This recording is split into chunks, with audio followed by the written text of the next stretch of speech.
بسم اللہ الرحمن الرحیم۔ آج آپ کے سامنے یہ مسئلہ بیان کیا جا رہا ہے کہ سفر شرعی کے اندر نماز ادا نہ کر سکا، نماز اس کی رہ گئی تو کیا حکم ہے۔ ویڈیو کو آخر تک سنیے۔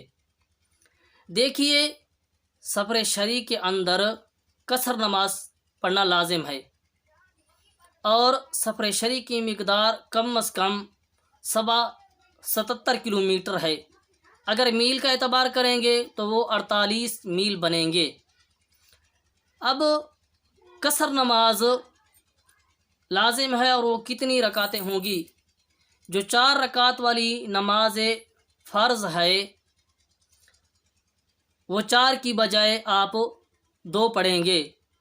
4 رکعت والی نماز فرض مثال کے طور پر ظہر، عصر، عشاء، یہ 4 کی بجائے آپ 2 پڑھیں گے۔ باقی جو فجر کی 2 رکعتیں فرض ہیں وہ آپ نے ویسے ہی پوری پڑھنی ہیں سفر میں بھی، اور مغرب کے جو 3 فرض ہیں وہ آپ نے بھی ویسے ہی پڑھنے ہیں، یعنی کہ پورے 3 فرض۔ باقی سفر نماز یعنی کہ قصر نماز آپ کب پڑھیں گے؟ جب اپنے شہر کی آبادی سے باہر نکل آئیں گے آپ اس وقت قصر نماز پڑھیں گے۔ اور یہ بھی یاد رکھیں کہ عشاء کی نماز آپ سفر میں ادا کر رہے ہیں تو اس وقت فرضوں کے ساتھ وتر بھی پڑھیں گے، کیونکہ وہ بھی احناف کے ہاں ایک مستقل نماز ہے۔ اور یہ بات ذہن نشین کر لیں کہ اگر کوئی نماز حالت سفر میں فوت ہو گئی، آپ ادا نہ کر سکے، تو بعد میں آپ اس کی جب قضا کریں گے تو اس وقت آپ قصر ہی قضا کریں گے، کیونکہ وہ آپ پر قصر لازم ہوئی تھی۔ خواہ وہ آپ سفر کے اندر قضا کریں یا واپس گھر میں آ کر قضا کریں، تو دونوں صورتوں میں قصر ہی قضا کریں گے۔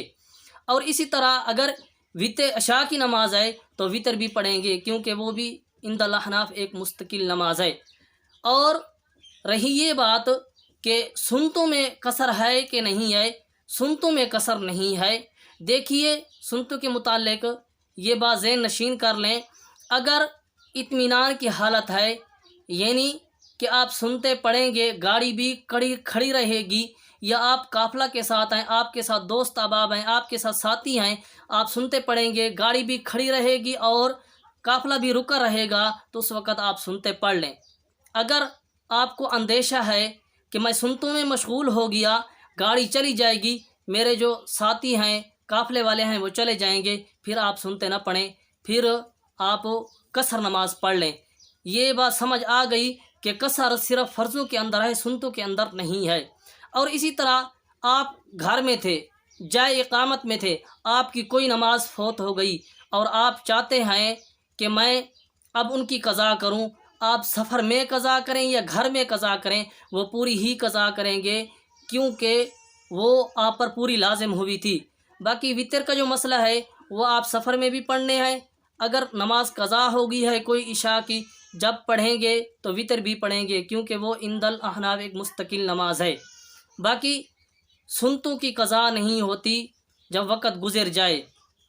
البتہ جو فجر کی سنتیں ہیں، جس دن آپ کی نماز بالکل رہ گئی، آپ نے فجر کی نماز نہیں پڑھی، تو اس وقت اگر ادا کریں تو اشراق کے وقت سے لے کر زوال کے وقت تک، جس دن یہ فجر کی نماز رہ گئی تھی، اگر اس وقت میں ادا کر رہے ہیں، یعنی کہ اشراق سے لے کر زوال کے وقت تک، تو فرضوں کے ساتھ سنتوں کو بھی قضا کریں گے، کیونکہ فجر کی سنتوں کے بارے میں احادیث مبارکہ میں بڑی تاکید آئی ہے۔ ایک حدیث میں حضور علیہ السلام نے فرمایا ہے کہ فجر کی سنتیں پڑھو اگرچہ تمہیں گھوڑے روند ڈالیں۔